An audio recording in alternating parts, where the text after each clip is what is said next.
Do the rich people cringe and say, don't tell them that, Robert? Yes. Don't tell people what you know. Right. Keep them poor. So my father was the head of education, PhD, all that stuff. I go home and ask him, said, why don't we learn about money in school?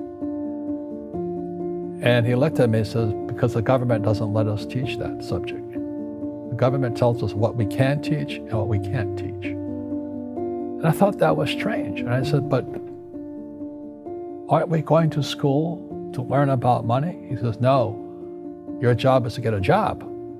I said, but you get a job to earn money. He goes, no, you're supposed to just get a job. I went, no. Isn't the purpose of a job to earn money? He goes, you're correct. I said, so why don't I just learn about money? I can skip the job part, you know? And he got flustered and he said, if you want to learn about money, why don't you ask your best friend's father about money? And I said, why? That's Mike. So I asked him. He says, because Mike's father is an entrepreneur. And I said, what are you? He says, I'm an employee. I'm a government employee. I went, oh, what's the difference?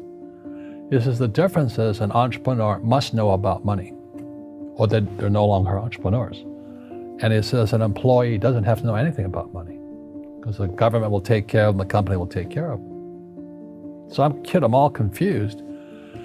But I took my dad's advice and I trundled over to Mike's father's office and knocked on his door and I said, hey, I'm here, 9 years old. Teach me about money. He says, beat it, kid, you know. But that's where the story of Rich Dad, Poor Dad started. And finally, through persistence, my rich dad started teaching me about money on one condition. And that condition was he would never pay me. He says, the moment I pay you, you think like an employee. He says, that's the trap. Entrepreneurs work for free. And now I'm 9 years old, my head's going cracking in half. He says, you never want a paycheck. You understand that, kid? I said, okay, I got it. And he says, well, how do I make money? He says, that's what entrepreneurs figure out. It's like, so how do I learn about money? So he would just break out a Monopoly game board. So I would work for free. I'd pick up cigarette butts, and he had hotels and restaurants, and I would clean and do menial tasks. And as I got older, I started getting into office work and marketing and accounting, and I was an apprentice basically, but I always worked for free. And he would teach me about money, but the way he taught me about money was playing Monopoly. And I finally one day I got upset. I said, well, when are you going to teach me about money? He says, what do you think we're doing? We're playing Monopoly. He goes, no. What do you think we're doing? We're playing Monopoly. He says, what do you think we're doing? So I don't know. I'm teaching you about money. And then that's when, you have one greenhouse. He says, there's many formulas for great success in money. There's thousands of them, but one of the best ones is found on the game of Monopoly. It still is today. 4 greenhouses, 1 red hotel. I said, what? He says, one of the greatest ways to acquire great wealth is playing Monopoly in real life. 4 greenhouses, 1 red hotel. Well, is that all there is? He goes, that's it.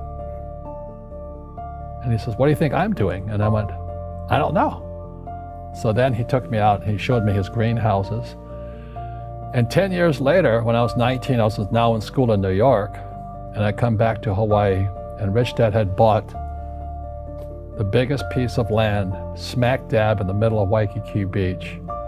And when you go to Waikiki Beach today, you'll see the Hyatt Regency Hotel. That was his hotel. Just like the game of Monopoly. Just like the game of Monopoly. Acquired assets and they became bigger assets. He just kept what's called an assemblage, because that property wasn't that big at the time. So he had to buy out all the small guys. Because Waikiki was a little dirt water little town. So he'd buy out this shop owner and buy that shop owner. And it took him a while, but he finally assembled this large piece of property. And then he and Hyatt put up this giant hotel. It just sold for $800 million. So that's how I learned about money. I've had financial crashes. I've had people stab me in the back, but they're all good because I grow from it. That's spirituality. Right. People who are afraid of making mistakes, like they teach in school, they don't ever grow because spirituality is there's good and there's bad, there's right and there's wrong, there's up and there's down. Most people only want to be right. They only want to be positive. Well, you can't have that. That's not reality. Well, I wasn't poor by most people's standards, but I came from a family with a poor attitude, if you know what I mean. Because rich, poor, middle class, poverty starts with a fundamental attitude. Poverty is passed on. It's taught in your families. And middle class is taught in families. And so the people right now who are sitting at home, who are struggling financially or worried about money or unhappy, they may be making a lot of money, but unhappy with what they're doing, it was probably taught to you.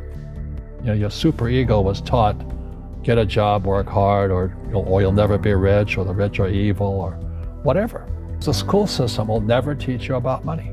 The school system was designed to teach you to be an employee, which is important, or a doctor or a lawyer, a specialist, but never about money. And what most people lack is real business knowledge, like accounting, like debt, like taxes. You gotta know that stuff, but they don't teach it in school to anybody. So, and then when people ask me, how did your rich dad learn this when your poor dad, a PhD, didn't? And the answer is very simply, my rich dad, who's my best friend's father, his father died when he was 13. So his rich dad had this family business at 13 to run. So he had to drop out of school, which was his blessing. There's blessings, and sometimes the blessing doesn't look like a blessing, but it turned out to be a blessing. And then his teachers became his bookkeeper, his accountant, his attorney, his banker, his real estate agents. So he has what I call real teachers, not these fake teachers in school. You see, most teachers in school, they're out of ethics. They teach subjects they themselves don't practice. I asked the teacher, I said, I'm in my third year of calculus now. It was called strength of materials. I said, am I ever going to use this stuff? He goes, no. I said, why do you teach it? He says, because I get paid. I said, do you ever use it? He goes, no. And that's why, you have to, in life, one of the things I suggest to people, you got to find a real teacher versus a fake teacher. And a fake teacher is somebody who doesn't do what they teach. And a real teacher is doing what they teach every day. So my accountants, my attorneys, they're in it every single day. That's how I learn, because every day I'm solving problems in my business. So I have accountants and attorneys and bankers and all these people on speed dial because I'm solving problems with my team. I see you giving this knowledge out, and yeah. Do the rich people cringe and say, don't tell them that, Rob? Yes. Don't tell people what you know. Right. Keep them poor. But, unfortunately, the poor, as was in the Bible, I'm not real religious, the poor will always be amongst us because it starts up here. Right, it's that fear mentality. It's in their words, and the words become flesh. Again, I'm not really religious. I flunked out of Sunday school also. But when they say I can't afford it or I can't do that, they go down. They become what they say. My PhD dad, he says, what do you think I am, made of money? I can't afford that. And my rich dad would say, that's why he's poor. Poor people say, I can't afford it, I can't do that, I don't have time. Because it's an escape. It's an escape, you know what I mean? It's easy to say, I can't afford it. And your rich dad used to say what instead of, I can't afford it? How can I afford it? How can I do that? What would it take, or why should I do that? He says that a question opens the mind, a statement closes the mind. See, when you say, I can't afford it, your mind shuts down, and you become what you say. Rugby is a team sport, but so is soccer. The rules are different. And other people are golfers. They play by themselves. And so everybody's different. So my game financially is business, number one. Second is real estate. So what I say to young people is, you find your game.